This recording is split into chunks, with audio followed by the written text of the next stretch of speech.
வணக்கம் நண்பர்களே. இன்றைக்கி 7.1 ரிமோட் கிட்டுலேருந்து அந்த டிஸ்பிளே போர்டை எப்படி இந்த பேனலில் எப்படி மாற்றுறதுன்னு இந்த வீடியோவில் பார்க்கலாம். இந்த வீடியோ உங்களுக்கு பிடிச்சிருந்துச்சுன்னா இந்த ஆம்பிளிஃபையர் அசம்பிளை பற்றி அடுத்தடுத்த ஒரு மேக்கிங் வீடியோ மாதிரி உங்களுக்கு போடுறேன். ஃபஸ்ட்டு இந்த டிஸ்பிளே போர்டை இருக்க ஸ்க்ரூ பூரா கழட்டணும். இதை அப்படியே கழட்டிக்கிட்டு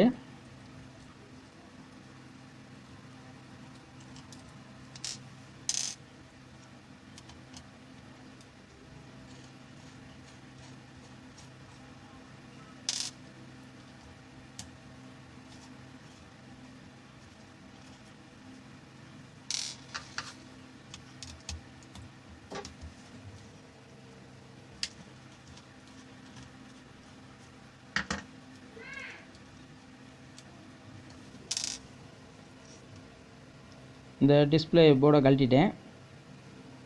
இப்போ உங்களுக்கு அந்த ஃப்ரண்ட்டு டிஸ்பிளே போர்டை காட்டுறேன் பாருங்க. இப்போ இந்த மெட்டல் ஸ்பைசர் இருக்குது பாருங்கள், ஒரு 5 ஸ்பைசர் போட்டிருப்பாங்க பித்தளையில், அதை பூரா கழட்டணும்.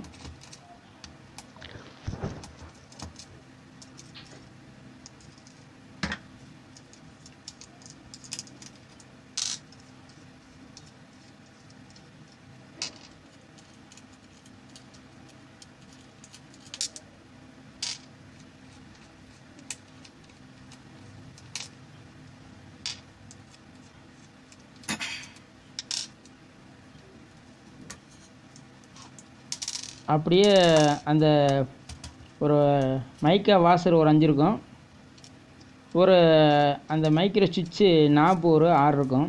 அது எங்கே மிஸ் ஆகாமல் அப்படியே எடுத்து வச்சிடணும். இப்போ இந்த பேனலில் அதை மாட்டணும். இது அத்லட்டிக் பேனலு. இப்போ இதில் உங்களுக்கு ஃபஸ்ட்டு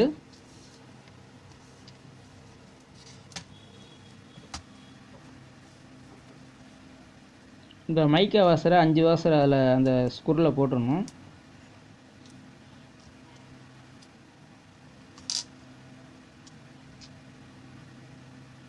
இப்போ அந்த மைக்ரோ சுவிட்சு நாப்பை 6 நாப்பை அந்த கரெக்டாக அந்த கோல்ஸில் கரெக்டாக உட்கார வச்சிடணும்.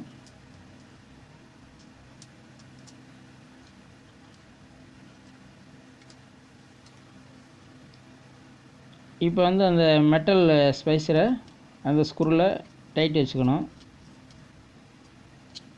அந்த ஒரு நாப்பு சரியாக உட்காராமல் இருக்குது, நான் அதை கரெக்டாக பண்ணிடுவேன்.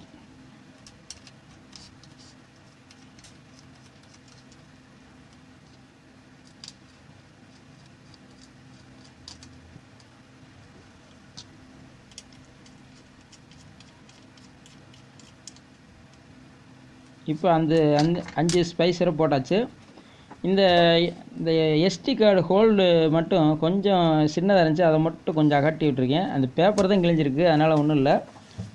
முன் சைடு ஒன்றும் பிரச்சனை இல்லை, நல்லாயிருக்கும். இப்போ அந்த டிஸ்பிளே உள்ள அந்த கண்ணாடியை கொஞ்சம் டஸ்ட் இல்லாமல் துடைச்சிக்கலாம்.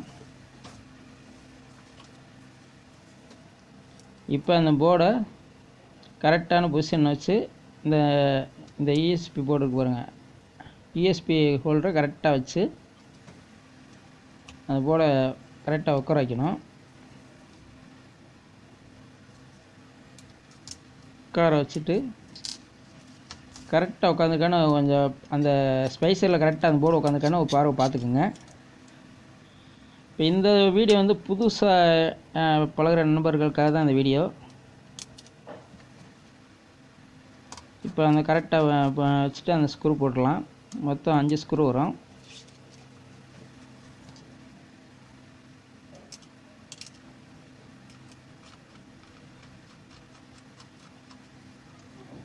இந்த வீடியோவில் முன் பேனலில் என்னென்ன ஃபிட் பண்ணுறோன்னு மட்டும் இதில் சொல்லிடுறேன்.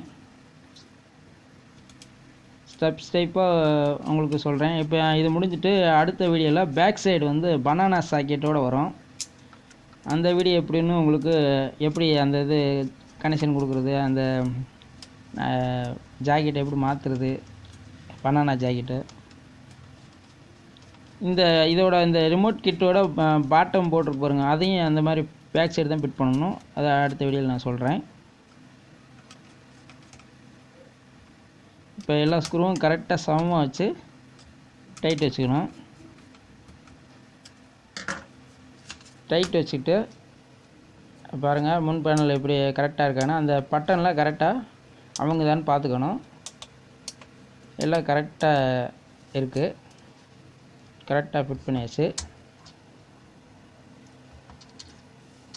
இப்போ இந்த என்கோட்ரு மூல அந்த இடத்துல வந்து அந்த பேக் சைடு ஒரு பேப்பர் ஒட்டியிருக்காங்க, அது எடுக்கணும். ஏன்னா அந்த பேக் சைடு வந்து நம்ம ஒரு டிஸ்பிளே லைட் வைப்போம், எல்இடி லைட்டு, அது வந்து நல்லா பிரைட்டாக தெரியணுங்கிறதுக்காக அந்த பேப்பரை எடுத்துருவோம்.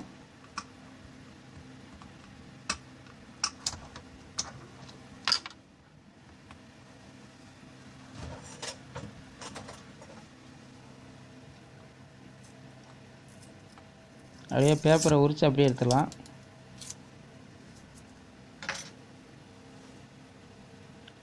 அதுக்கு முன்னாடி இந்த ஆன் ஆஃப் சுவிட்சு, பவர் சுவிட்சை ஃபிட் பண்ணிக்கலாம்.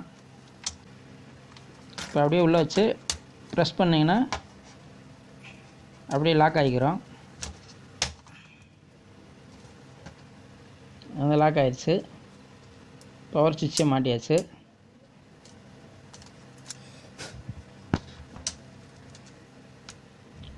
அடுத்து அந்த பேனலுக்கு இந்த என்கோடர் வந்து மாட்டுறது எப்படின்னு பார்த்துருவோம். இப்போ அந்த என்கோடரில் ஒரு சின்ன ஒரு பிசிறு மாதிரி ஒரு காடி மாதிரி இருக்கும், அதை கரெக்டாக வெட்டி விட்டுறணும். அப்போனா தான் அந்த சமமாக அந்த கண்ட்ரோல் வந்து உட்காரும், அந்த என்கோடர் கண்ட்ரோலு. இல்லாட்டினா ஏற்றி இறக்கியிருக்கும்.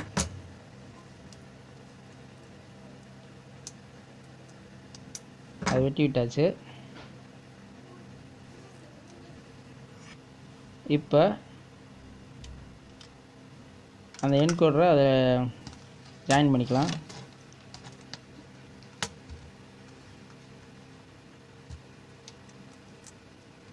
முன்னாடி ஒரு நட்டை போட்டு அந்த கண்ட்ரோலை டைட் வச்சுக்கலாம். நல்லா போர்டை நேராக வச்சு டைட் வச்சுக்கணும். இந்த பொசிஷனில் தான் வைக்கணும். அப்படின்னா தான் அந்த இன்னும் எல்இடியில் அந்த மேலே கீழே அந்த தெரிகிற மாதிரி ஃபிட் பண்ண முடியும். அதனால் கரெக்டாக சென்டராக வச்சு டைட் வச்சுக்கிட்டு இப்போ அந்த நாப்பு போட்டுக்கலாம். நல்லா பாருங்கள், நாப்பு மாட்டவும் எப்படி இருக்குன்னு பாருங்கள். இப்போ ஃப்ரண்ட் பேனலோட அந்த டிஸ்பிளே போட மாட்டியாச்சு. நாப்பு, கண்ட்ரோலு, அதை சுவிட்சு எல்லாமே அந்த மாட்டியாச்சு. அவ்வளோதான் நண்பர்களே. இந்த வீடியோ உங்களுக்கு பிடிச்சிருந்தா லைக் பண்ணுங்கள், நண்பர்களுக்கு ஷேர் பண்ணுங்கள். நன்றி, வணக்கம்.